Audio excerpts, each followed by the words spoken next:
네, 2025년, 미안해요. 2026년 3월 15일 주일 저녁 가정예배 시작할게요. 엄마 기도해 주시고 시작하겠습니다. 사랑의 하나님, 오늘 우리 가족이 함께 모여서 예배하게 해주심을 감사합니다. 우리가 어둠 속에 있던 세상에서 예수님을 보내주셔서 우리의 길을 밝히시고 우리를 생명의 길로 인도해 주심을 감사합니다.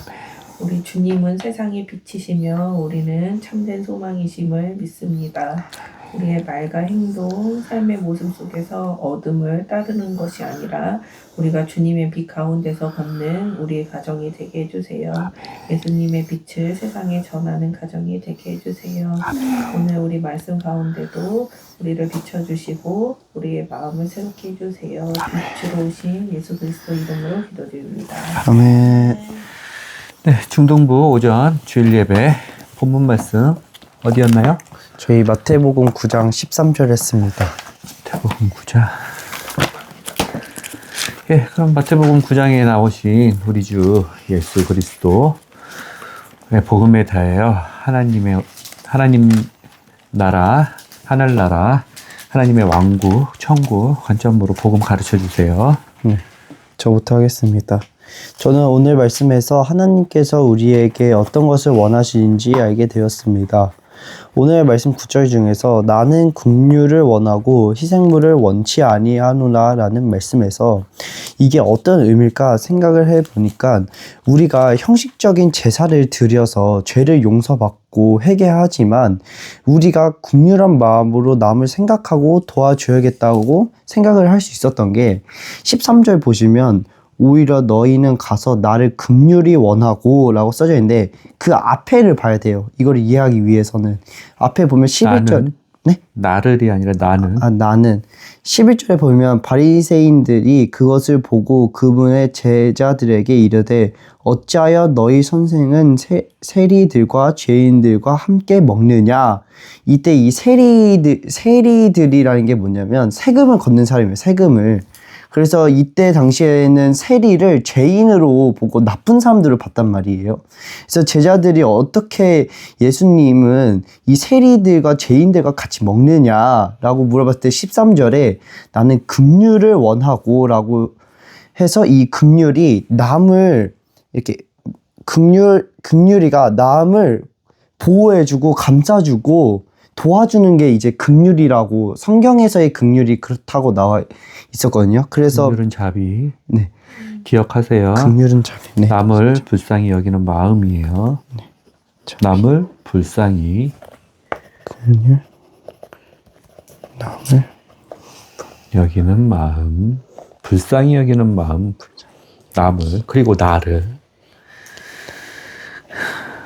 그래서 여기에서 하나님의 나라도 본 게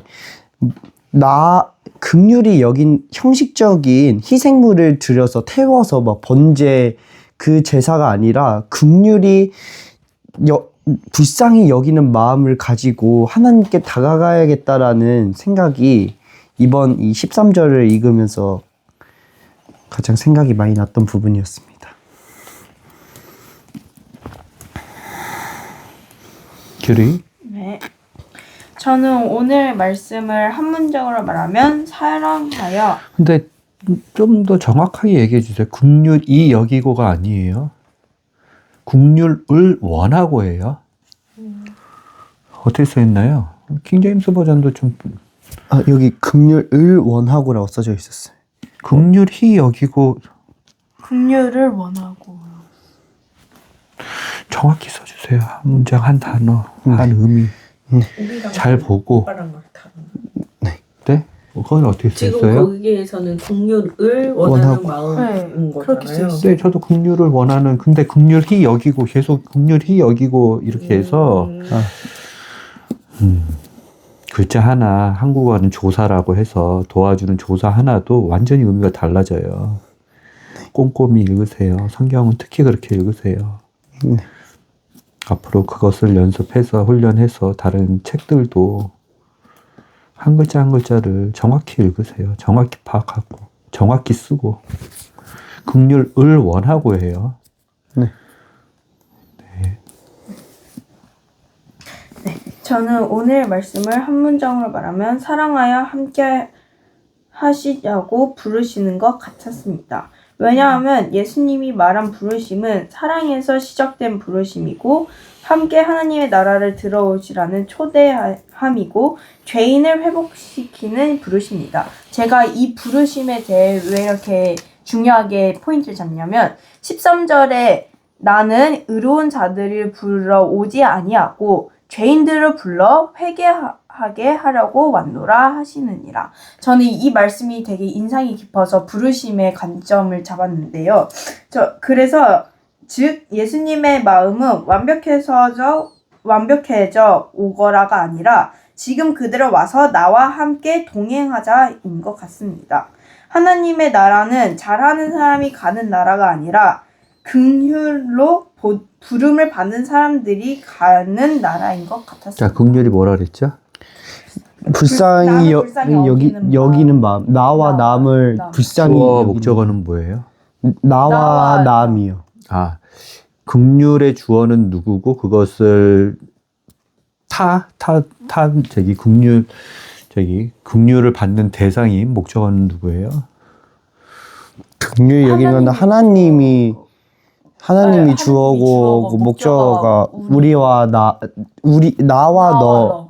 나와 남 이 목적인 것 같아요. 맞아요. 그래서 하나님이 우리를 자비롭게 불쌍하게 여기시는 마음으로 예수 그리스도를 통하여 구원을 주신 거죠. 네. 그렇죠. 그것을 닮아서 그 반향을 알고 걸어가는 나도 그렇죠. 타인을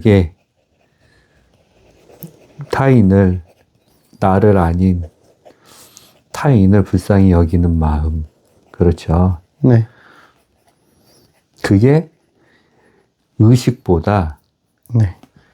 예식보다 더 직설적으로 말하면 예배보다 훨씬 더 하나님 아버지의 마음을 닮은 마음이고 하나님 아버지의 마음을 잘 파악한 마음이라는 거예요.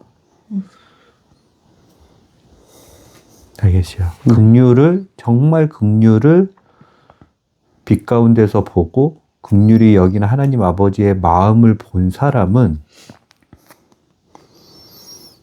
자기의 잘못된 발걸음이나 자기의 잘못된 마음이나 자기의 잘못된 생각이나 자기의 잘못된 방향에서 즉 죄로 향했었던 그 모든 발걸음을 하나님 방향으로 돌려요. 그쵸? 그게 회개죠.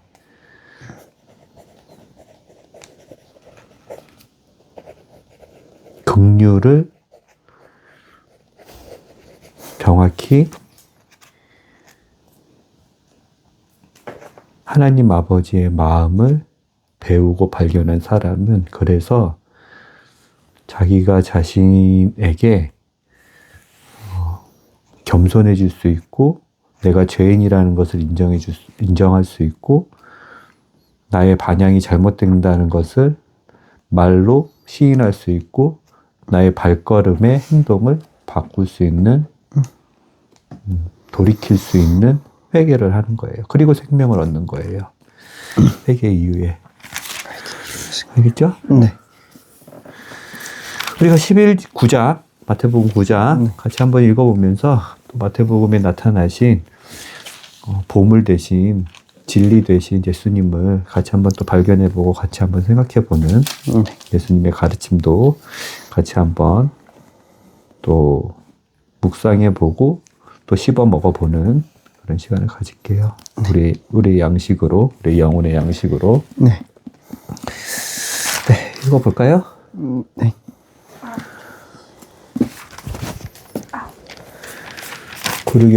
뭐예요? 9436? 네. 시작하겠습니다. 그분께서 배에 오르사 건너가 자기 도시로 들어가셨는데 보라 그들이 마비병으로 자리에 누운 사람을 그분께 데려오므로 예수님께서 그들의 믿음을 보시고 마비병 환자에게 이르시되 아들아 기운을 내고 내 죄들을 용서받을지어다 하시니 보라 서기관들 중에 어떤 자들이 속으로 이르되 이 사람이 신성모독하는도다 하매 예수님께서 그들의 생각을 아시고 이르시되 너희가 어찌하여 마음속으로 악을 생각하느냐 내 죄들을 용서받을지어다 하고 말하는 것과 일어나 걸어가라 하고 말하는 것 중에 어느 것이 더 쉬우냐 그러나 이것은 사람의 아들이 땅에서 죄들을 용서하는 권능을 가지고 있음을 너희가 알게 하려 함이니라 하시고 그때의 마비병 환자에게 이르시되 일어나 내 자리를 들고 내 집으로 가라 하시니 그가 일어나 자기 집으로 떠났으나 무리들은 그것을 보고 놀라며 이러한 권능을 사람들에게 주신 하나님께 영광을 돌리니라. 예수님께서 거기를 떠나 지나가시다가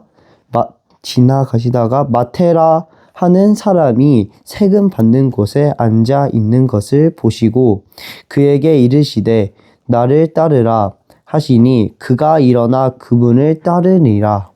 예수님께서 집에서 음식 앞에 앉으셨을 때에 보라 많은 세리들과 죄인들이 와서 그분과 그분의 제자들과 함께 앉았더니 바리새인들이 그것을 보고 그분의 제자들에게 이르되 어찌하여 너희 선생은 세리들과 죄인들과 함께 먹느냐 하였으나 예수님께서 그것을 들으시고 그들에게 이르시되 온전한 자들에게는 의사가 필요 없으나 병든 자들에게는 필요하니라. 오히려 너희는 가서 나는 긍휼을 원하고 희생물을 원치 아니하노라 하신 말씀이 무슨 뜻인지 배우라. 나는 의로운 자들을 불러 오지 아니하고 죄인들을 불러 회개하게 하려고 왔노라 하시니라. 그때에 요한의 제자들이 그분께 와서 이르되 우리와 바리새인들은 자주 금식하는데 어찌하여 선생님의 제자들은 금식하지 아니하나이까 하매 예수님께서 그들에게 이르시되 신랑이 혼인방 아이들과 함께 있을 동안에 그들이 애곡할 수 있느냐? 그러나 그들이 신랑을 빼앗길 날들이 오리니 그때에는 그들이 금식할 것이니라. 아무도 새 옷감 조각을 낡은 옷에 붙이지 아니하니 이는 그것을 메우려고 붙인 것이 그 옷을 당기어 그 찢어짐이 더 심하게 되기 때문이라. 사람들이 새 포도즙을 낡은 부대에 넣지 아니하나니 그리하면 부대가 터져 포도즙이 흘러나오고 부대도 못쓰게 되느니라. 오히려 그들이 새 포도즙을 새 부대에 넣나니 그래야 둘 다 보존되느니라 하시느냐. 그분께서 그들에게 이것들을 말씀하실 때에 보라 어떤 치리자가 와서 그분께 경배하며 이르되 내 딸이 지금 막 죽었으나 오셔서 그녀에게 안수하소서. 그러면 그녀가 살겠나이다 하매 예수님께서 일어나 그를 따라가시니 그분의 제자들도 그리하더라. 보라 12해 동안 혈루증을 앓던 한 여자가 그분의 뒤로 와서 그분의 옷단에 손을 대니 이는 그녀가 속으로 이르기를 내가 그분의 옷에 손을 대기만 해도 온전하게 되리라 하였기 때문이더라. 그러나 예수님께서 돌아서서 그녀를 보시며 이르시되 딸아 안심하라 내 믿음이 너를 온전하게 하였으니라 하시니 그 여자가 그 시각부터 온전하게 되니라. 예수님께서 그 치리자의 집에 들어가사 노래하는 자들과 떠드는 사람들을 보시고 그들에게 이르시되 물러가라 그 소녀는 죽지 않았고 씻고 잔다 하시니 그들이 그분을 비웃더라. 그러나 그 사람들을 내보내신 뒤에 그분께서 들어가 그녀의 손을 잡으시니 그 소녀가 일어나매 이것으로 인한 명성이 그 온 땅에 널리 퍼지니라. 예수님께서 거기서 떠나실 때에 눈먼 사람이 그분을 따르며 소리질러 이르되 다윗의 자손이여 우리에게 긍휼을 베푸소서 하더라. 눈먼 두 사람? 네. 눈먼 두 사람이에요? 네. 두 명이에요?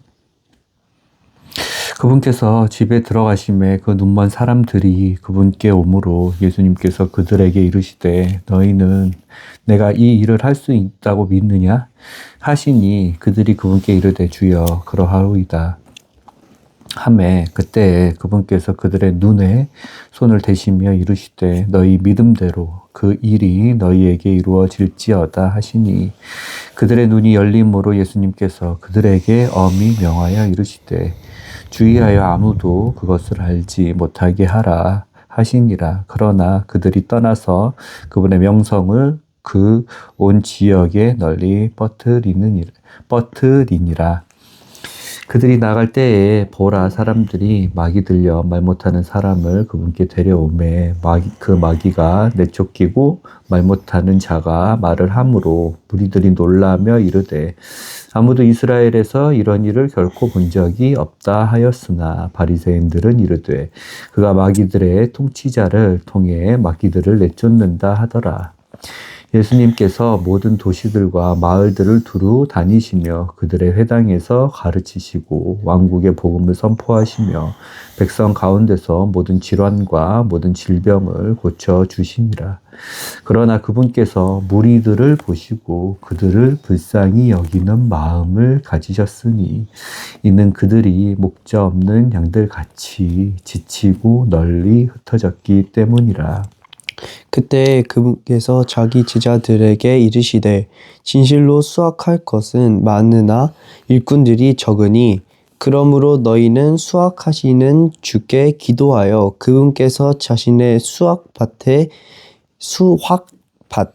일꾼들을 보내실 것을 청하라 하시니라. 네. 궁금한 거 같이 한번 생각해 보고 싶은 거. 네. 네, 좀 주제 하나씩 말씀을 근거로 같이 생각해 볼까요? 15절에 그 신랑이 혼인방 아이들과 함께 있을 동안에 그들이 애곡할 수 있느냐? 그러나 그들이 신랑을 빼앗길 날들이 오리니 그때는 그들이 금식할 것이니라 라는 말씀이 잘 이해가 안 됐던 게 왜냐면 14절에 요한의 제자들이 왜 당신의 제자들은 금식을 안 하냐라고 물어봤잖아요 예수님께. 그래서 예수님께서는 15절에 이렇게 대답하셨잖아요. 신랑을 뺏길 날들이 오리니 그때 그들이 금식할 것이니라. 그게 어떤 의미를 갖고 있는지 무슨 뜻인지 잘 이해가 안 돼가지고. 또요? 이 구절의 흐름이 이해가 안 되는데 15절에는 지금 금식의 얘기를 대해서 나누고 있잖아요 예수님과. 근데 갑자기 16절에 새 옷감을 조각인 낡은 옷 이게 갑자기 나오고 또 17절에 새 포도즙이 낡은 부대에 넣지 아니하나니 오히려 그들이 새 포도즙을 새 부대에 넣나니 그래야 주다 부정되느니라 하시느냐. 여기서 지금 문맥상의 흐름이 아예 안 맞다고 저는 생각을 해가지고 이게 과연 그 금식과의 연결이 되어 무슨 연결이 되어 있는지가 좀 이해가 안 가요. 너무 간단한 문제라서 하나 더 받아볼게요. 이거 받기 전에 자 호세아 6장 6절.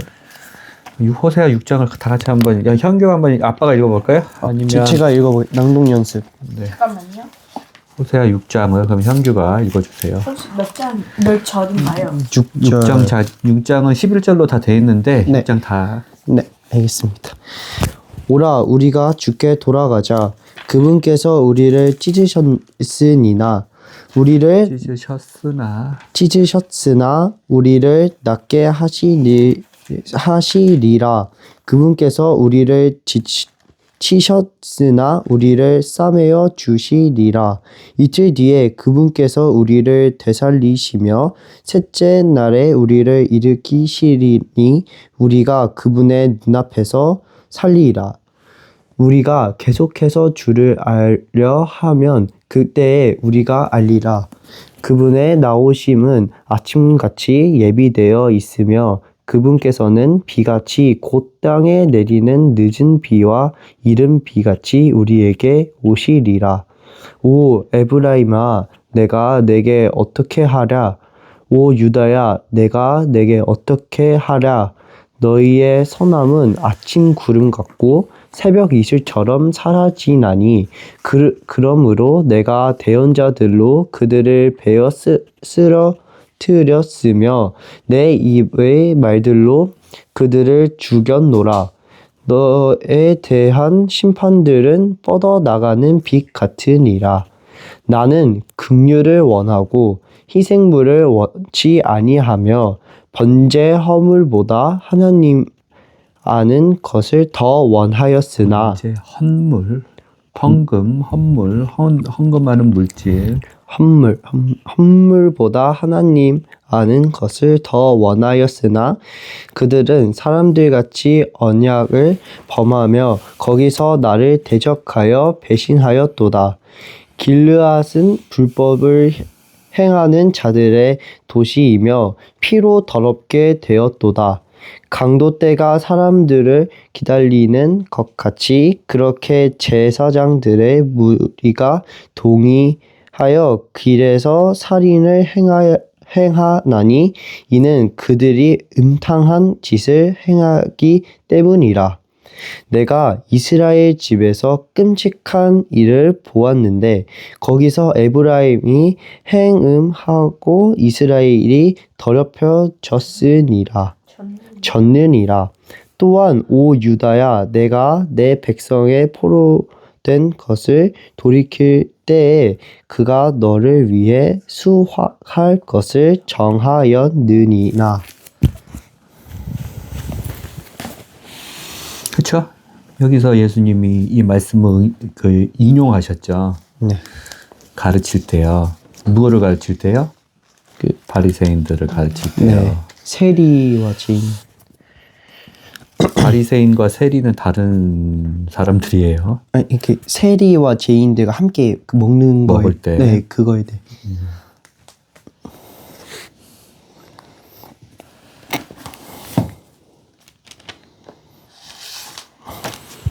네.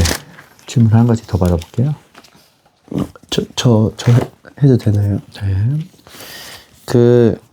5절에 내 죄들을 용서받을지어다 하고 말하는 것과 일어나 걸어가라 하고 말하는 것 중에 어느 것이 더 쉬우냐? 라고 이렇게 물어보셨잖아요, 예수님께서. 그래서 이 점에 대해서 가족이랑 한번 말을 해보고 싶었어요. 어떤 게 더 쉬운지. 그리고 그 쉬우냐의 의미가 또 궁금하긴 했어요. 그래서 5절이 질문입니다.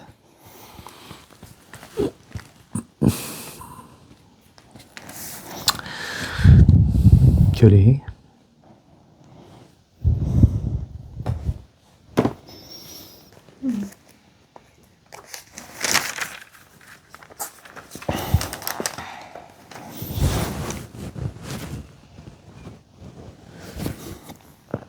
뭐예요?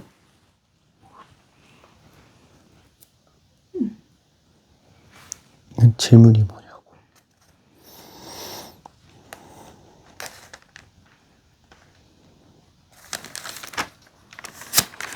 없으면 15절, 16절. 세례 요한은 예수님 모시기 6개월 전에, 그렇죠. 우리가 지금 요한복음 빼놓고 네, 마태복음, 마가복음, 누가복음 보면 네, 세례 요한이, 특히 누가복음 보면 네. 세례 요한이 예수님의 길을 따라. 아니죠. 예수님 모시기 전에 준비해야죠. 길을 평탄하게 만들고, 그렇죠. 길을 곧게 만들고, 그렇죠. 세례 요한은 물로 세례를 줬지만 아까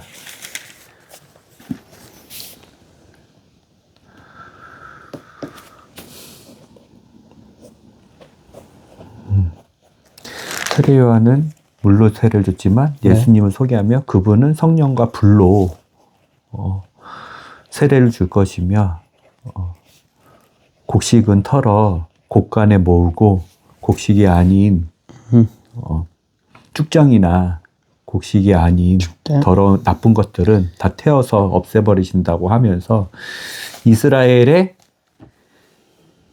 대대적으로 회개를 촉구했죠. 회개하라고. 하나님의 왕국이 가까이 왔다고. 천국이 가까이 왔다고. 너희가 그렇게 기다렸던 하나님이 구약에 그렇게 약속하셨던 메시아가 가까이 메시아. 왔다고. 그렇죠. 네. 그리고 나서 예수님이 오셨어요. 그렇죠. 그리고 세례 요한한테 세례를 받으시고. 그렇죠. 그리고 세례 요한은 예수님의 길을 예비했으니까 그리고 예수님을 소개하기 위한 사람이라고. 그렇죠. 네. 아까 성령과 불로 세례를 줄 분을 소개하기 위한 사람이라고 했던 그 사명을 다 끝내고 우리는 알고 있죠. 근데 세례 요한의 사명은 다 끝났어. 예수님에 대해서 회개하러 온 유대에서 왔었잖아. 심지어 어디에서도 왔었어. 갈릴리에서도 왔었잖아. 그치? 갈릴리에서 막 온 거. 갈릴리에서 누가 왔어요? 대표적으로 우리가 아는 사람들.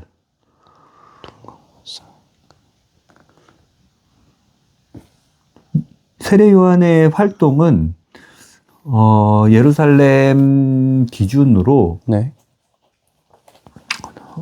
요단강이 동쪽에 있었는데 동쪽 요단강 거기에서 계속 세례를 줬단 말이에요. 지금 예루살렘 과 가까운 예루살렘과 가깝다고 해서 지금 걸어서 10분 20분 거리가 아니에요. 예루살렘과 가깝지만 한 60km도 안 되는 50km도 안 되는 예루살렘과 가까운 베다니?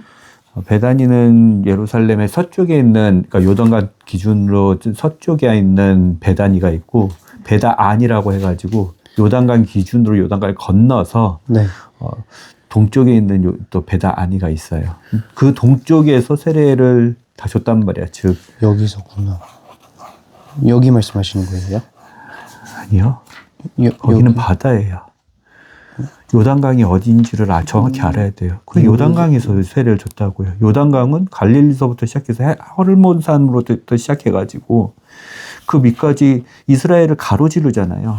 동서로. 그렇죠. 그런데 예루살렘 그 근처 사해 근방에서 세례를 줬다고요. 사이 근방에서. 이해가 되죠? 네.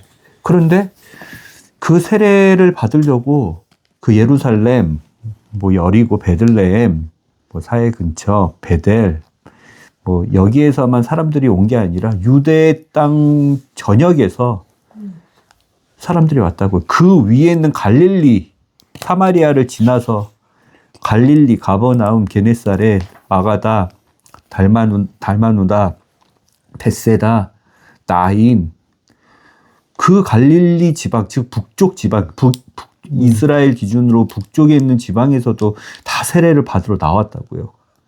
여기로 전역에서 그 세례 요한에게 물로 세례를 주는 세례 요한에게 그 물 세례를 받기 위해서 다 나왔다고요. 우리가 그걸 어떻게 알아요?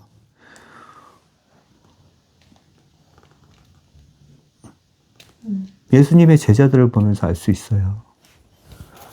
예수님이 제자를 삼기 전에 네.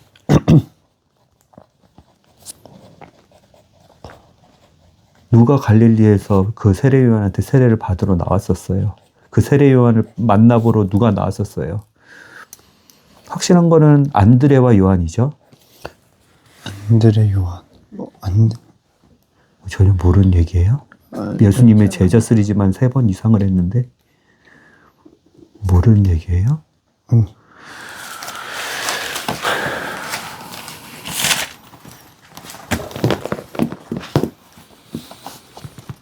5 제자들이나 있었단 말이에요. 요한복음 1장 35절 읽어보세요. 둘이가.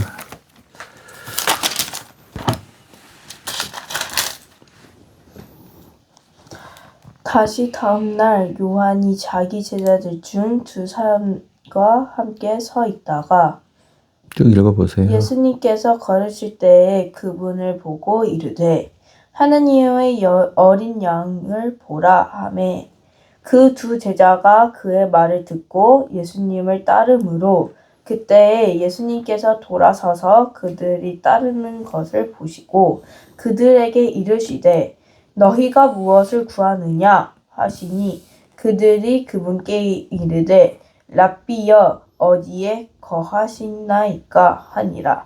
랍비는 번역하면 선생님이라는 말이다. 그분께서 그들에게 이르시되 와서 보라 하심으로 그들이 가서 그분께서 거하시는 곳을 보고 그날 그분과 함께 머물렀으니 이는 때가 10시쯤이었기 때문이더라. 요한의 말을 듣고 그분을 따른 2사람 중 하나는 시몬 베드로의 형제 안드레더라. 그가 먼저 자기 형제 시몬을 찾아서 그에게 이르되 우리가 메시아를 만났다 하였는데 메시아를 번역하면 그리스도이니라.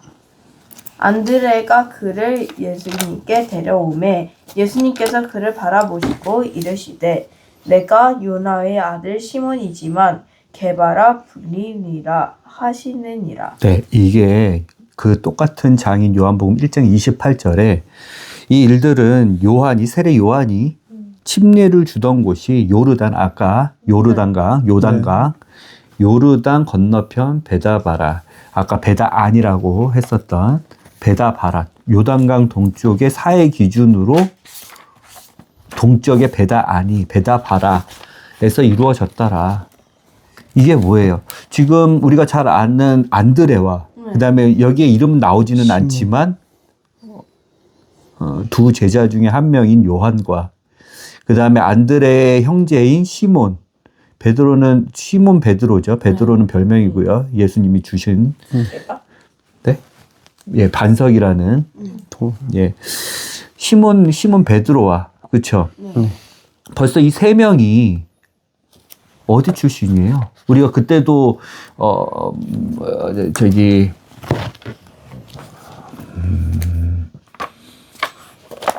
마태복음 4장 마태복음 4장 뒤에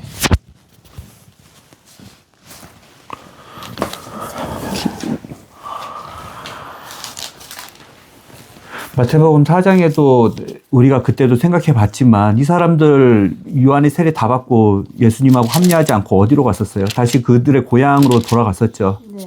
예, 벳세다와 가버나움으로 돌아갔었죠. 가버나움은 갈릴리 갈릴리 바다, 갈릴리 강 기준으로 서쪽에 제일 위쪽에 있는 서북 쪽에 있는 항구 도시고 벳세다는 동북 쪽에 있는 항구 도시잖아요. 북쪽 기준으로 제일 위에가 하나는 가버나움이고 하나는 벳세다란 말이에요. 그쪽으로 가가지고 가버나움에서 예수님하고 다시 만났었죠. 이 사람들이 세례를 받으러 그러면 가버나움의 베드로하고 베드로 장모지하고 안드레하고 바세베데의 아들 2 아들인 야고보하고 그다음에 사도 요한이 다 있었기 때문에 이때에는 예루살렘 근처에 산 게 아니라 가버나움에서부터 내려왔었던 거예요. 왜? 온 이스라엘 사람들이 베다바라에서 세례를 주는 요단강 동편 베다바라 즉 사해하고 가까운 서쪽에는 엔게디 광야가 있고 다윗 숨었던 동쪽에는 베다바라 사사기 7장 24절에 나오는 그 베다바라 베다안이라고도 해요. 그 베다니하고는 다른 거예요. 예루살렘 근처에 1.5km 되어 있는 베다니하고는 다른 거예요. 요단강 강물 바로 옆에 동쪽으로 해서 베다바라에서 요단강에서 세례를 주고 있었다고요. 세례 요한이. 그러면 이 사람들은 우리가 충분히 생각해 볼 수 있죠. 어떻게 한 거예요? 무리들처럼 오늘 나왔던 멀티플라이 무리들처럼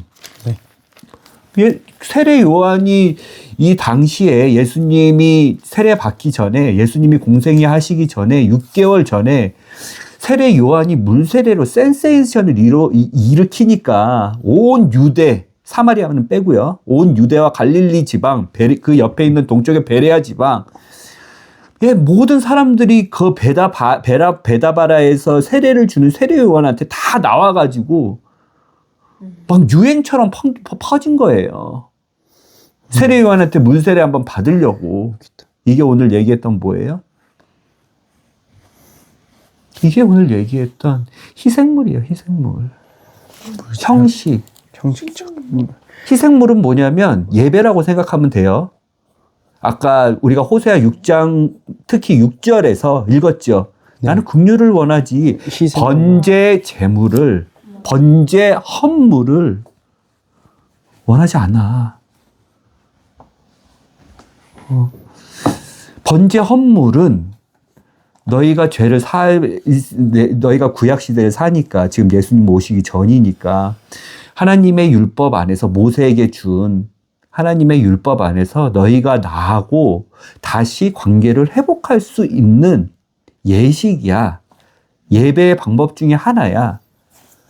그리고 너희가 정결케 될 수 있는 예식이야. 결혼식 같이, 장례식 같이 예배 중에 하나야. 그런데 내 본 마음은 그것보다 예배를 어떻게 더 잘 드릴까? 예식을 어떻게 하나님이 명령하신 그 말씀을 더 잘 들을까? 더 그것을 준수해서 A부터 Z까지 하나님이 말씀하신 거 하나하나 토시도 안 달고 예를 들어 번제 헌물을 드리려면 어떻게 해야 돼요? 순결한 양을 갖고 와야 되죠. 네. 제사장은 그것을 검사해야 되죠. 그리고 갖고 온 사람 거기 안수해야 되죠. 순서하고 절차가 다 있죠. 그 안수한 사람이 우리가 번제 헌물을 드릴 때 그렇죠. 속죄제 헌물을 드릴 때, 속건제 헌물을 드릴 때, 요제 헌물을 드릴 때, 거제 헌물을 드릴 때 레위에 보면 그런 예배의 예식, 규례, 법도 그러니까 제사법 때 대표적인 게 희생물이라고요.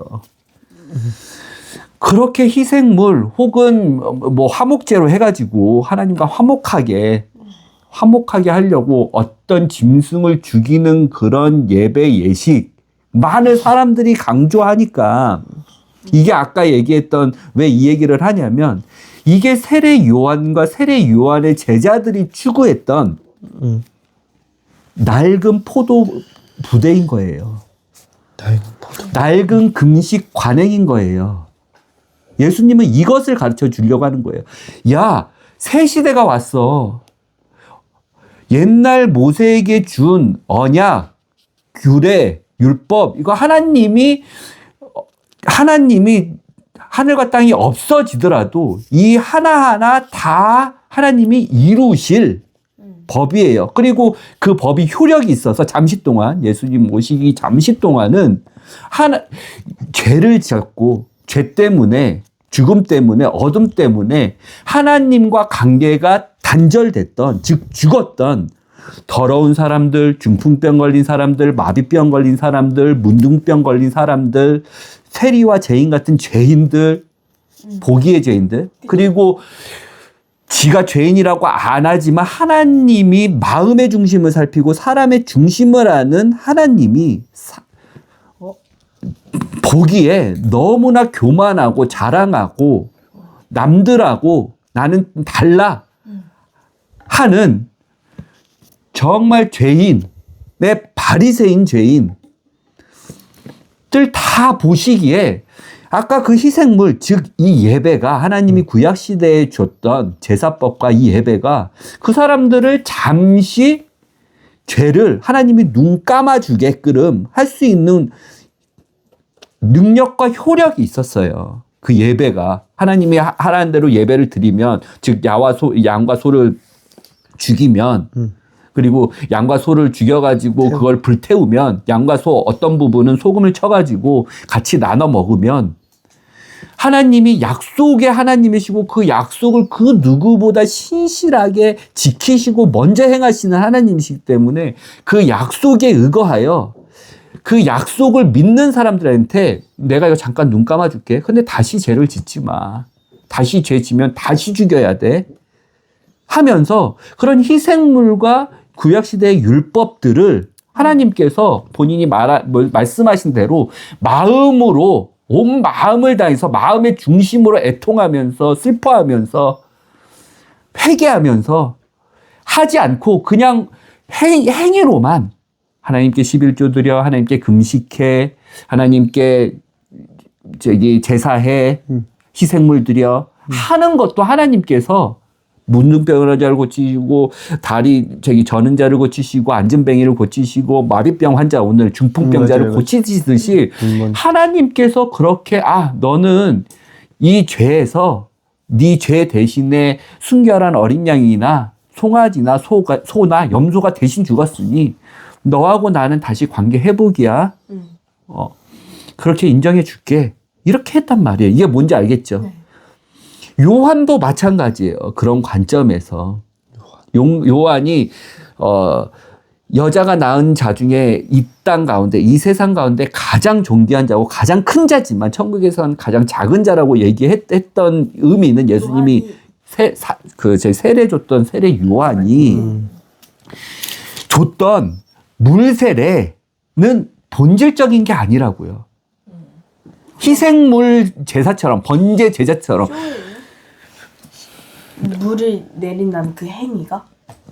쇼가 아니라 그림자인 거죠. 아빠가 그런 단어를 하나 하더라도 조심해서 얘기를 하셔야 돼요. 알겠죠? 쇼가 아니라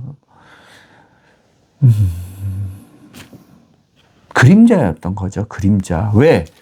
낡은 부대니까요. 그렇죠? 낡은 금식 규례니까요. 알겠죠? 그런데 새 부대, 새 술이 왔어요. 그렇죠? 새 부대, 새 술의 핵심은 뭐예요? 새 것.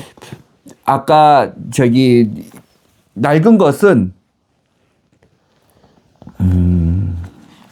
포도즙이 흘러나온대요. 낡은 부대에 들면.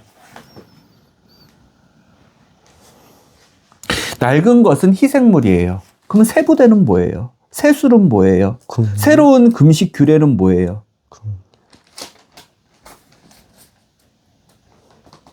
비교를 하는 거예요. 낡은 것은 희생물이에요. 낡은 것은 번제 헌물이에요. 낡은 것은 물세례예요. 그럼 새로운 것은 뭐예요? 희생. 호세아 6장 6절.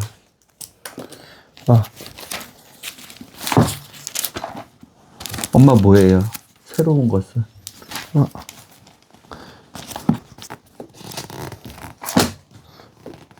하나님의 아는 것. 하나님 긍휼이에요. 긍휼이라고요. 오늘 마태복음 그러니까 질문도 전체적인 맥락을 다 꼼꼼히 꿰어가지고 질문하는 그런 훈련을 해야 돼요. 마태복음 9장, 우리가 9장 읽었잖아요. 36절에 나오는 그게 새술, 새부대, 새로운 금식 관행이라고요. 새로운 옷감. 36절.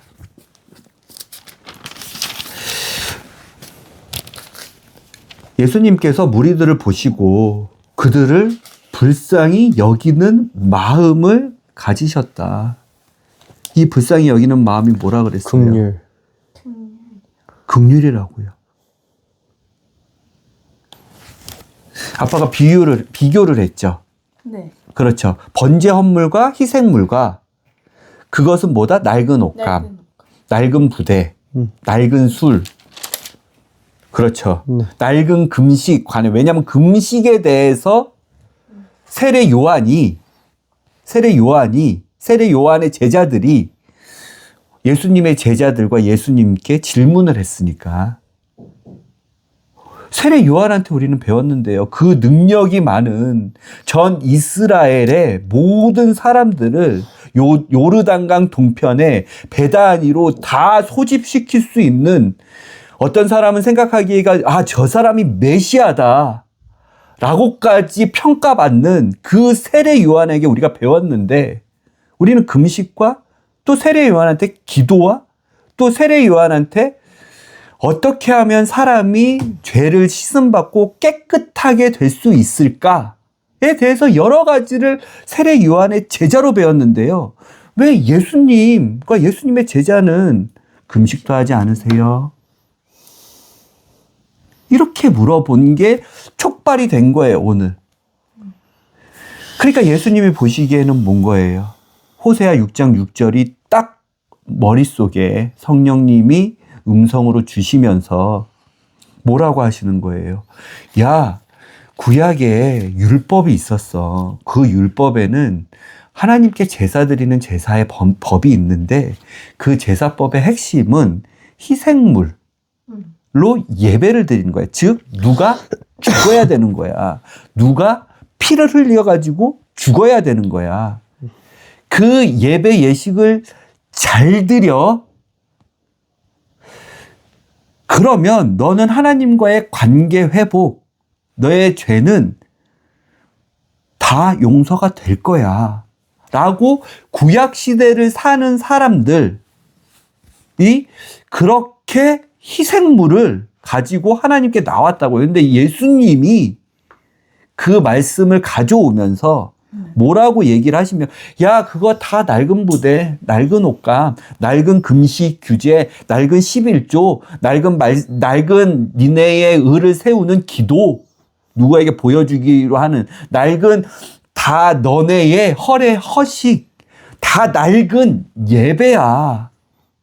하나님의 본심은 니네가 희생물, 헌금, 제물, 금식, 기도를 많이 드려서 하나님과 다시 가까워지는 것을 원하지 않고 하나님의 본심은 긍휼, 사람을 더 불쌍히 여기는 마음이 있는 거야.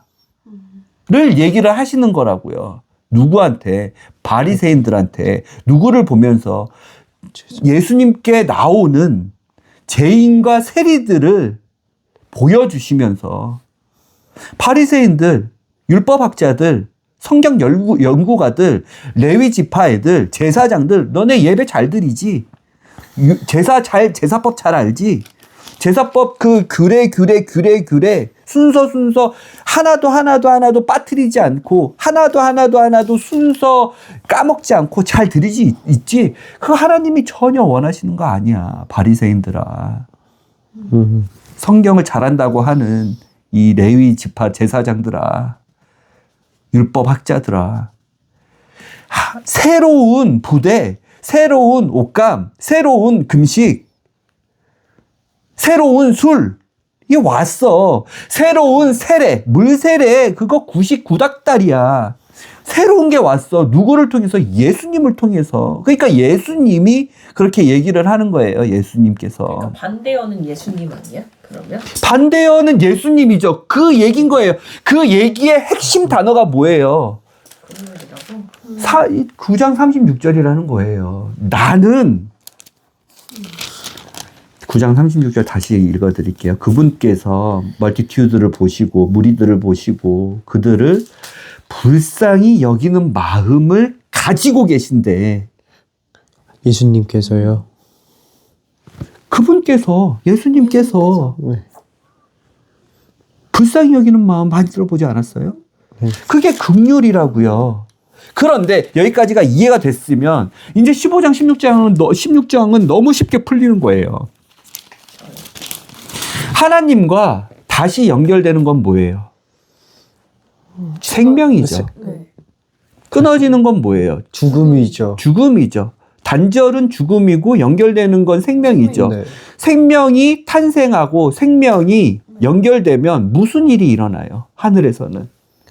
혼인, 결혼. 잔치가 일어나요. 잔치가 일어난다고요. 왜? 죽었다가 돌아온 아들이, 죽었다가 돌아온 신부가, 죽었다가 돌아온 나의 지체가, 죽었다가 돌아온 나의 자식이 다시 연결됐기 때문에 잔치가 일어난다고요. 특히 예수 그리스도와 신부의 그 교회의 관계를 아는 사람은 혼인잔치가 전혀 어렵지 않은 내용이죠.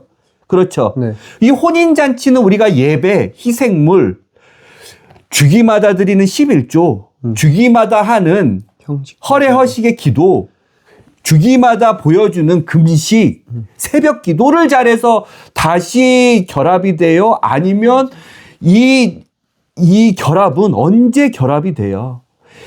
예배소서 2장 8절. 지금 그대로. 오직 은혜로, 오직 믿음으로 행위에서 난 것이 아니라 오직 은혜와 믿음으로 구원을 받았잖아요. 그 믿음이 뭐예요?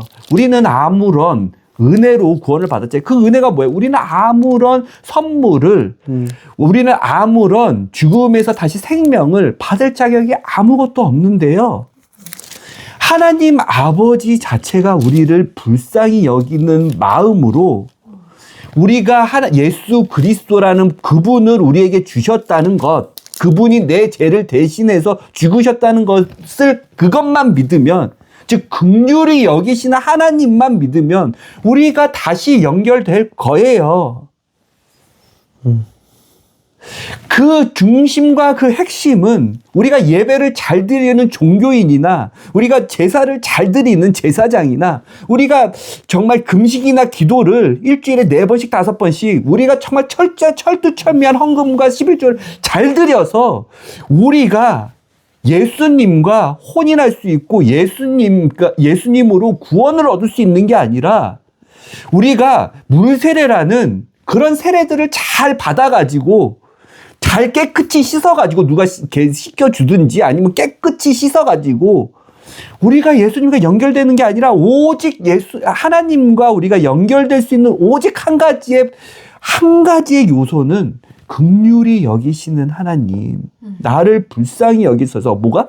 죽음에서 영원토록 저주받고 영원토록 끊겨야 되는 나를 불쌍히 여기셔서 그 하나님께서 나를 불쌍히 여기신 하나님이다 라는 것을 믿고 돌아오는, 회개하는, 아까 얘기했잖아요. 그 긍휼히 여김 받는 사람만 본인이 죄인이라는 것을 알고 죄로 걸어갔던, 즉 희생물만 계속 드리고 금식만 계속 드리고 물세례만 계속 받았던 그 길로만, 자기의 종교성과 자기의 노력과 행위로만 계속 구원을, 자기가 선하고 자기가 착해가지고 하나님처럼, 혹은 자기가 율법을 잘 지키고 율법을 잘 알고 제사를 잘 드려서 하나님처럼 되려고 걸었던 모든 사람들 그 반향 아니야.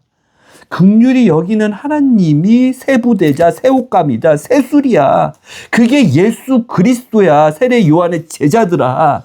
물세례가 아니라 그분은 성령님을 우리에게 주셔서 성령님으로 깨끗하게 하시고, 성령님으로 인해 잉태하게 하시고, 성령님으로 인해 열매 맺게 하시고, 성령님으로 인해 예수 그리스도를 닮아가게 하시고, 예수 그리스도를 알게 하시고, 하나님의 본 마음을 더욱더 잘 알게 하시고, 이게 성령 세례고, 불세례로 예수 그리스도 외에 다른 너네가 목적했던, 니네가 스스로 쌓았던 종교성은 다 태워버려가지고 그리스도 심판석에서 아무것도 니네 힘으로 하나님처럼 되고자, 내가 착해서, 내가 예배 잘 드려서, 내가 금식 많이 해서, 내가 11조 많이 하고, 내가 헌금 잘해서, 내가 남들보다 착하게 살아서 했던 건 모두 다 태워버리고 예수 그리스도 반향으로만 쫓아서 불쌍히 여기시는 하나님 그 마음의 은혜가 감사해서 예수 그리스도의 그 길로만 가야겠다, 그 올바른 반향만 추구해야겠다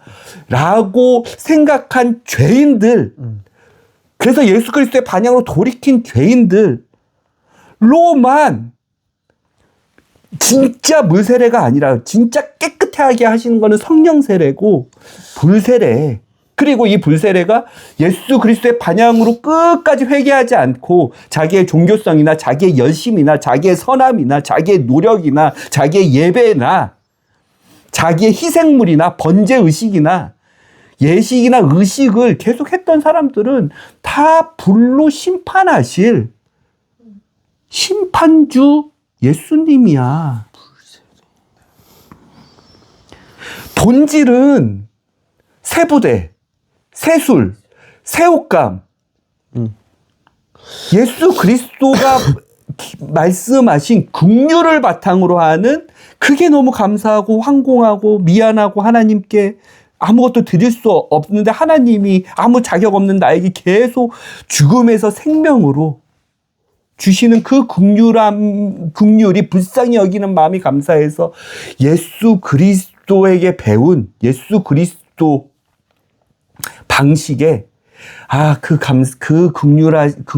불쌍히 여기신 마음이 감사해서 내가 이거 드려가지고 내가 하나님처럼 될 수는 없지만 어떻게 하면 하나님이 조금 더 기뻐하실까? 이 마음으로 반향을 돌이킨 그 사람들의 금식이라든지 기도라든지 제2의 예수로 예수가 너를 불쌍히 여긴 것처럼 너도 다른 사람들을 불쌍히 여기는 그 길로 가는 회개한 바리새인들, 그 반향이 새 부대고 새 술이고 새 옷감이고 하는 사람들만 신랑하고 혼인하고 혼인잔치에서 할 수 있는 거야. 신랑하고 혼인하지 않는 애들은 옛날 거에 매여가지고 옛날 것에 매여가지고 지금 문세례 받고 그렇죠. 지금 저기 희생제물 헌물들 하고 예수님이 이미 오셔가지고 새 부대 새 술 새 옷감이 되셨는데 그렇죠. 네. 지금 금식하고 하는데 이 신랑의 반향을 쫓아서 자기가 죄인이라는 걸 깨닫고 세리 마태처럼 죄인과 세리들처럼 바리새인처럼 높은 사람들이 아니라 세리 마태처럼 자기가 죄인인 걸 깨닫고 예수님의 반향으로 돌이켜서 회개한 너희들의 새로운 애통함과 금식이 있을 거야. 신랑을 잠깐 잃어버릴 텐데 신랑이 자기의 집을 준비하러 가기 위해서 신랑이 잠깐 세상의 모든 죄 짐을 지고 그것을 해결하기 위해서 신랑의 몸과 혼이 떨어지는 십자가 사건이 일어날 텐데 그때 그 새 부대, 새 술, 새 옷감들은 그때 금식하고 그때 애통해하고 그때 기도하고 그때 슬퍼할 거야. 돼요? 네. 해서 이제 읽어볼게요, 아빠가. 그래서 예수. 그럼 이해가 돼요? 그게 새 부대랑 그 낡은 부대와 새 옷의 기준이 예수님이 오신 후와 오시기 전이라는 거예요. 기준이요. 오시기 전은 여기서 우리가 얘기했고 호세아 6장에서도 얘기했던 희생물과 번제 헌물. 네. 그다음에 오신 후는 이제 그 긍휼과 맞아요. 긍휼과 예수님 그 자체. 예수님이 사람들을 구원하시기 위해 받을 자격 없는 사람들에게 은혜를 주시는데 믿음을 주시는데 그 믿음의 본 마음 그게 하나님 아버지가 우리를 보실 때 가지고 계셨던 본 마음이었는데 그게 긍휼 즉 예수님의 마음 하나님 아버지의 마음인 거죠. 네. 그러면 이제 이해가 쉬워져요. 그렇죠? 아빠가 읽어볼게요. 네. 9절부터 예수님께서 거기를 떠나 지나시다가 마테라 하는 사람이 세금 받는 곳에 앉아 있는 것을 보시고 그에게 이르시되 나를 따르라 하시니 그가 일어나 그분을 따르니라. 예수님께서 집에서 마태의 집에서 음식 앞에 앉으셨을 때 보라 많은 세리들과 죄인들이 와서 그분과 그분의 제자들과 함께 앉았더니 바리새인들이 그것을 보고 그분의 제자들에게 이르되 어찌하여 너희 선생은 세리들과 죄인들과 함께 먹느냐 하였으나 먹는다는 의미는 성경에서 먹는다는 의미는 뭐 너무 많이 나오는데 그냥 딱 한 가지예요. 그게 성찬식이든 먹는다. 사도행전에 떡을 때문에 같이 먹었다 하든 아니면 저기 요한복음에도 나오고 마태복음에도 나오고 마가복음에도 나오고 누가복음에도 나오고 먹는다 라고 하는 오병이어나 벳세다에서 일어났던 첫 번째 오병이어나 그 밑에 거라사에서 일어났던 두 번째 칠병이어나 물고기 2마리와 보리떡 5개 물고기 2마리야 거기도 그렇고 뭐 사도 바울이 저기 그 유라굴라 폭풍 만났은 그 배에서 같이 먹었다라고 라는 신약의 모든 먹는다 의미 포함하고 구약에서도 먹는다 라는 의미는 뭐냐면 하나이다라는 의미예요. 한 몸이다라는 의미예요. 하나이다라는 의미예요. 그럼 선악과를 먹었다. 왜 너는 죄인하고 세리하고 한 몸이야? 이렇게 따지는 거예요. 왜 너는 이방인들하고 한 몸이야? 사도행전에서 나오는 먹는다. 베드로가 이방인들하고 밥을 먹어가지고 유대 그리스도인들이 예수를 믿는 사람들이 야 할례도 받지 않은 이방인들하고 왜 너는 같이 먹니?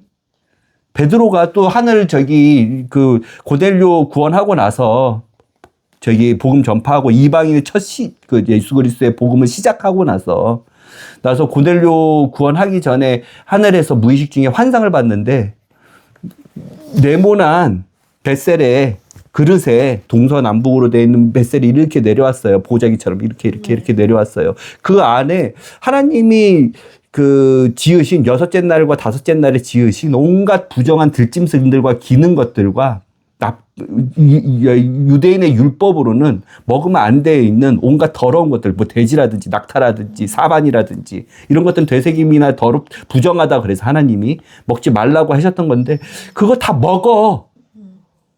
즉 이방인 먹어. 니네가 생각하다고 부정했던 거 다 먹어. 하나가 돼. 먹어서. 그게 뭐냐면 하나님이 거룩하게 하신 것을 너희가 부정하게 했다고 하지 마. 이방인들 너네가 부정하다고 생각하지 마. 사도행전 11장에서부터 나오는 10장에서부터 나오는 9장의 이방인들의 시대가 열렸으니까 너희와 이방인들은 하나야. 그 하나의 교회, 오직 예수 그리스도를 믿는 유대인과 오직 예수 그리스도의 이름을 믿는 이방인들이 막 같이 먹어서 떡을 떼고 같이 먹잖아요. 성찬식을 맞아요. 예수님을 기념하잖아요. 모일 때마다 교회에. 너희 교회들은 하나야. 하는 뭐든 먹는다. 라는 의미는 하나라는 거예요. 하나. 알겠어요? 네. 하늘의 양식 구약시대에 만나 떨어졌잖아요. 만나를 매일같이 먹었잖아요. 40년 동안. 하나님이 공급하신 하늘로부터 떨어지는 몸, 하늘로부터 떨어지는 형체를 먹는다고요. 그 형체가 나중에 고린도전서 15장도 보고 우리가 부활장 많이 봤었잖아요. 우리가 죽지 않은 사람은 우리 몸이 그대로 있는데 하늘로부터 몸이 떨어져가지고 하늘의 형태의 몸을 받아가지고 냅쳐대가지고 올라간다고요. 그때부터는 시간과 공간과 제 유혹이 다 없는 몸으로 한순간에 바뀐다고. 그것을 먹는 아까의 쇼맨십이 아니라 쇼가 아니라 그림자가 먹는다가 그게 하나라는 거예요. 한 몸이라는 거예요. 그 몸이 내 거라는 거예요. 그것을 우리가 먹었다는 거예요. 이스라엘이 그것을 40년 동안 먹으면서 하늘에서 내려온 형태의 몸을 맞나? 우리가 먹을 거야. 이것은 만나는 그림자고 부활의 몸을 우리가 받을 거야. 먹을 거야. 하나가 될 거야 라는 메타포라고요. 먹는다라는 모든 구약 신약의 모든 의미는 하나인 거예요.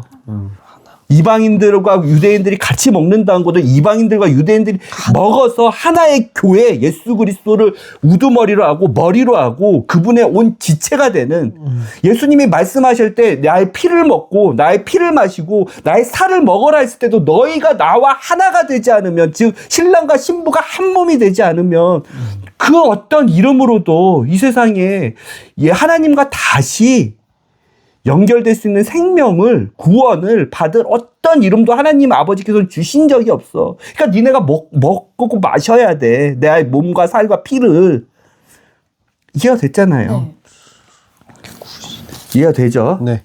이런 거를 질문해야 된다고요. 이제는 감각을 히브리서 5장을 보면 아빠가 이것만 읽어줄게요. 너무 답답해요. 우리가 지금 가정 예배가 녹화하는 것만 해도 4년이 되고 녹화하기 전에도 우리가 2년 이상 가정예배에 훈련을 했었잖아요. 어렸을 때부터요.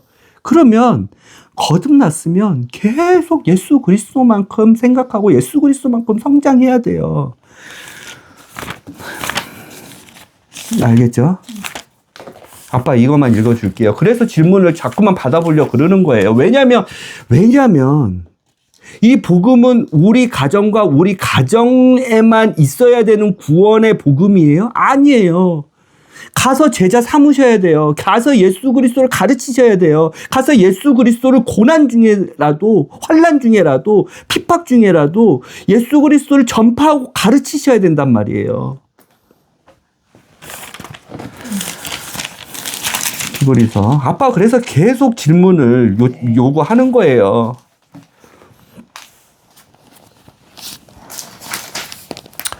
히브리서 5장 12절. 아빠가 읽어볼게요. 잘 마음속에 새기세요. 시간 면에서 보자면 너희가 가르치는 자들이 되어야만 하는데 누군가가 하나님의 말씀들의 첫째 기초 원리들을 다시 너희에게 가르쳐 줄 필요가 있으므로 너희가 단단한 음식이 아니라 젖을 필요로 하는 자들이 되었도다. 이는 젖을 사용하는 자마다, 즉 성경을 직접 보지 못하고 성경 배웠던 게 마음속에 일주일의 양식, 하루의 양식이 되지 못해서, 즉 매일같이 묵상하고 그 말씀을 계속 곱씹어 먹고 그 말씀과 하나가 되고 그 말씀이 나의 인생으로 살지 않고 계속 누가 먹여줘야 되는, 목사님 설교 말씀만 오늘 들었으니 난 예배 다 했어. 아, 이제 자유다. 주일 이제는 좀 쉬자. 안식일이니까.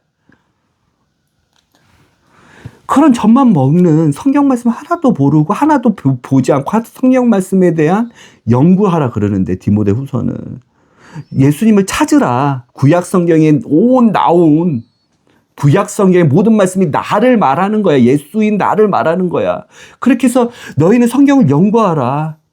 로마서 15장에 로마서 16장에 나오는 모든 하나님의 말씀은 너희에게 교훈과 훈계를 줘서, 교훈과 훈계를 주고 인내하게끔 열매를 맺으려고 그렇게 연구하고 공부해야 되는데, 니네가 언제까지 젖만 먹는, 남에게만 들었던, 아버지에게만 보였던 아버지의 하나님으로 너희가 나를 그렇게 나에 대해서 알고 싶고 그렇게 나에 대해서 알고 싶은 열정도 없고 모르겠니? 계속 가르침만 받아야겠니? 이는 젖을 사용하는 자마다 갓난 아이이므로 너희의 말씀에 능숙하지 못하기 때문이라. 그러나 단단한 음식은 장성한 자들에게 속하나니 그들은 자기 감각들을 사용하여, 그러니까 말씀 문구 하나나 예수님이 말씀하신 그 문구 하나의 단어를 보더라도 이거 긍휼이, 그때 한 3주 전에 아빠한테 배웠던 남을 불쌍히 여기는 마음이라고 그랬고, 이거 희생물이, 번제 헌물이, 이거는 옛날 물세례 같은 그런 감각들을 사용하는 거예요.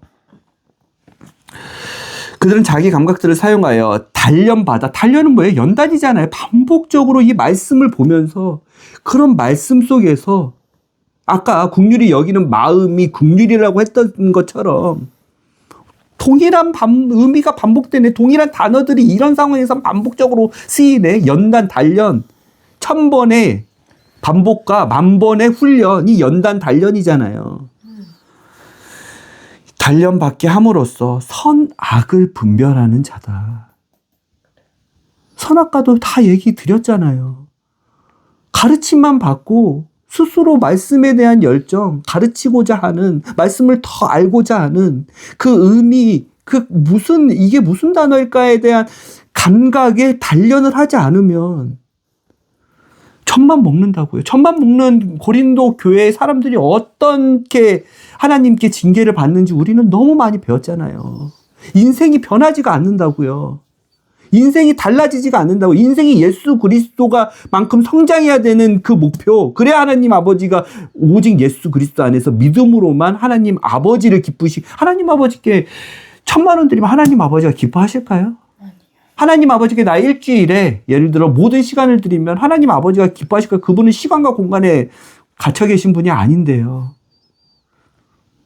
하나님 아버지를 기쁘시게 할 수 있는 오직 유일한 방법은 예수 그리스도를 아는 거예요. 예수 그리스도만큼 성장하는 거예요. 예수 그리스도만큼 장성하는 거예요. 언제까지 젖을 먹으려고 하는지에 대해서 성경 말씀을 보셔야 돼요. 그래서 단련하셔야 돼요. 감각을 가지고 성경 말씀 즉 예수 그리스도를 가르쳐야 돼요. 우리가 여기서 우리 가족만 우리만 복 받으려고 지금 훈련하는 게 아니잖아요. 단련하는 게 아니잖아요.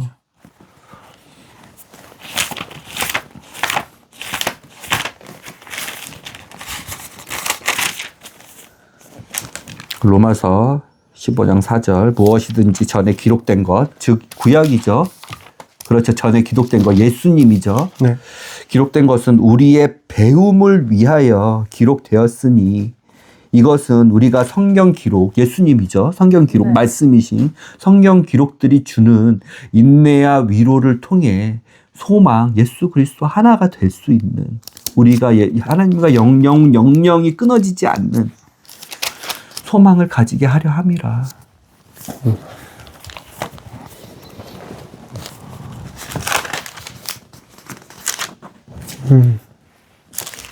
아빠가 그래서 읽고 마무리할게요.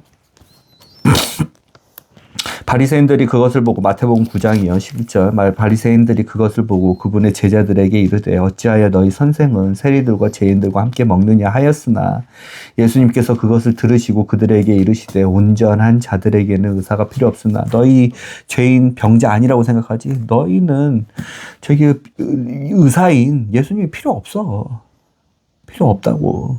근데 죄인과 세리들 회개한 애들 걔네들은 필요해. 영원한 생명이 걔네들 거야. 너희들 게 아니라. 잘난 너희들 게 아니라. 마음이 부유한 너희들 게 아니라 마음이 가난한 쟤네들 거라고.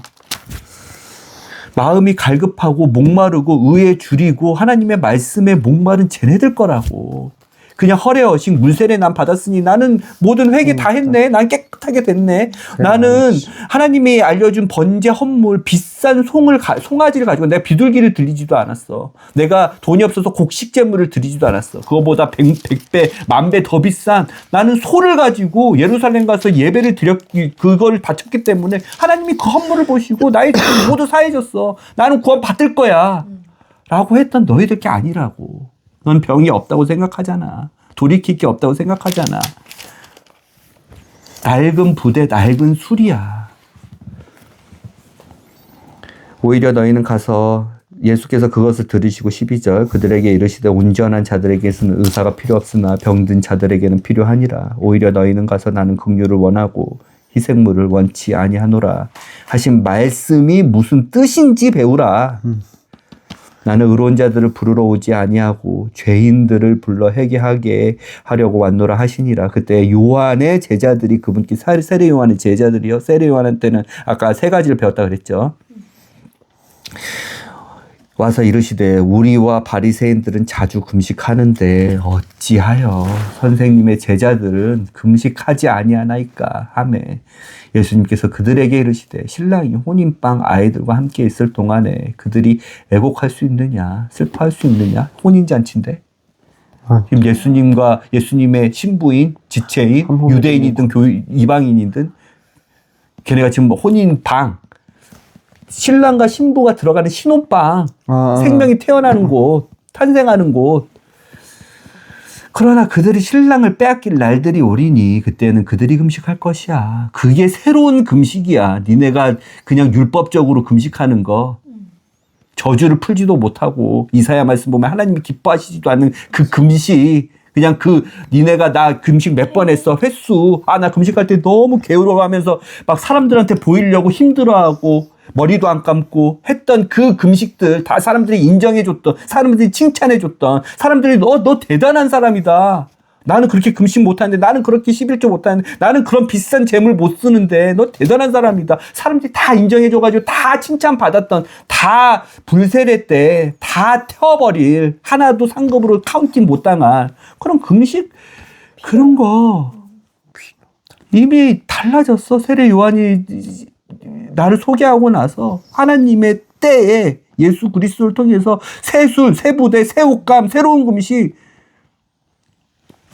죄인이 희생물이 아니라 긍휼로 구원을 받는 방법 달라졌다고 세상이 그걸 가르쳐 준 거예요. 사랑의 마음으로. 아무도 새 옷감 조각을 낡은 옷에 붙이지 아니하나니 이것은 그것을 메우려고 붙인 것이 그 옷을 당기어 그 찢어짐이 더 심하게 되기 때문이야. 새 옷감은 새 옷감에, 낡은 옷감은 낡은 옷감에 붙여가지고 기우지. 새 옷감을 낡은 옷을 하면 서로 맞지지도 않아요. 더 찢어져. 새로운 게 망가진다고. 사람들이 새 포도즙을 낡은 부대에 넣지 아니하나니 그리하면 부대가 터져. 낡은 부대가 터진다고. 새 부대가 터진다고. 낡은 포도즙 때문에. 새 포도즙을 낡은 부대에 넣더라도 낡은 부대가 터진다고. 포도즙이 흘러나오고 부대도 못 쓰게 돼. 오히려 그들은 새 포도즙을 새 부대에 넣나니 그래야 둘 다 보존돼. 이런 긍휼의 관점으로 그 위에 9장 1절에 마비병 환자를 고치시고 8장에 문둥병자를 고치시고 귀신 들린 자를 고치시고 9장 18절에 이 긍휼의 관점으로 니네가 희생물을 잘 드려서 고쳐준 게 아니라 니네가 문세례를 잘 해서 니네가 세례 요한한테 배운 금식을 잘 해서 그 혈루병 걸린 여자나 그 다음에 여기 가버나움의 회당장인 야이로의 딸이 고쳐진 게 아니라 긍휼의 마음으로 고쳐졌다고. 새 부대, 새 술이라고, 새 옷감, 예수 그리스도라고. 알겠죠? 나를 불쌍히 여기는 마음. 됐나요? 네. 네. 그래서 다시 예수 그리스도를 가르치는 사람이 돼야 돼요. 예수 그리스도를 전파하는 사람이 돼야 돼요. 예수 그리스도의 마음을, 진짜 마음을 헤아리고 그 마음을 헤아린 것이 나의 마음처럼 단련하는 사람이 돼야 돼요. 알겠죠? 젖만 먹지 마세요. 용기 있게 딱딱한 음식 먹어서 예수 그리스도만큼 장성하시고 예수 그리스도만큼 성장하세요. 그게 하나님의 목표예요. 하나님의 목표는 우리를 죄에서 구원하셔가지고 우리가 영원토록 꽁냥꽁냥 행복하게 살아야지. 구원이 하나님의 목표가 아니에요. 구원은 하나의 도구일 뿐인 거예요. 희생물처럼 번제 헌물처럼. 하나님의 목표는 예수 그리스도 나의 사랑하는 아들이 있는데 이 사랑하는 아들의 짝꿍이 예수 그리스도만큼 성장하는 게 하나님의 목표라고요. 그러니까 구원이나 생명이나 영원한 생명이나 죄사함이나 대속이나 그런 개념들이 다 들어온 거라고요. 젖만 먹는 거는 하나님이 원하시는 게 아니에요. 예수 그리스도가 그래서 우리의 표대가 돼야 돼요. 우리의 오직 목표가 돼야 돼요. 그게 하나님이 기뻐하시는 오직 유일한 믿음의 기뻐하심이에요. 믿음이 아니고서는 그분을 기뻐하시게 할 수가 없다고요. 뭘 믿느냐? 긍휼하신 하나님을 믿는 거예요. 오늘 이거는 그냥 우리가 허례허식 예배 드리는 것을 기뻐하시는 하나님, 우리의 재물 헌금을 기뻐하시는 하나님, 우리의 금식 횟수를 기뻐하시는 하나님이 아니라 그런처럼 계속 성장하셔야 돼요. 성장하려면 하나밖에 없어요. 말씀을 먹어요. 예수 그리스도 하나가 될 수 있는 방법은 먹는 것밖에 없다고요. 먹는 거를 반복적으로 먹어요. 소가 마치 4번 되새김질을 하는 것처럼 성령님이 도와주실 거예요. 위로자이자 도와주시는 보혜사이신 성령 하나님께서 도와주실 거예요. 왜? 예수 그리스도의 교회를 건강하게 하고 단단하게 하고 교회를 더 건강하게 만드는 게 성령님이 우리에게 주시는 은혜니까요. 알겠죠? 네. 기도할게요.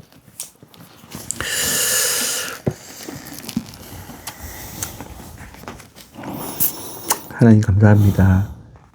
2026년에도 이렇게 예수 그리스도 그분의 말씀을 우리 가족에게 먹이시고 들려주시고 그 말씀을 사모하게 하시고 날마다 예수 그리스도의 올바른 마음이 올바른 방향이 무엇일지 우리 아이들과 또 사랑하는 아내와 같이 고민하는 이런 가정 예배 시간을 허락하여 주심을 감사합니다. 하나님 이 시간을 통해서 하나님 우리의 지식이 드러나고 우리의 지혜가 칭송을 받는 것이 아니라 오직 하나님 아버지께서 영광 받으시는 그 방법을 마음에 쓰고 고민하는 우리 모두가 돼서 한 예수 그리스도 그분이 우리의 삶의 목표가 되고 일주일의 삶의 모든 순간에 선택의 기준이 될 수 있는 이번 한 주도 살 수 있도록 하나님 인도해 주시고 함께 해 주세요. 예수님의 이름으로 기도드렸습니다. 아멘.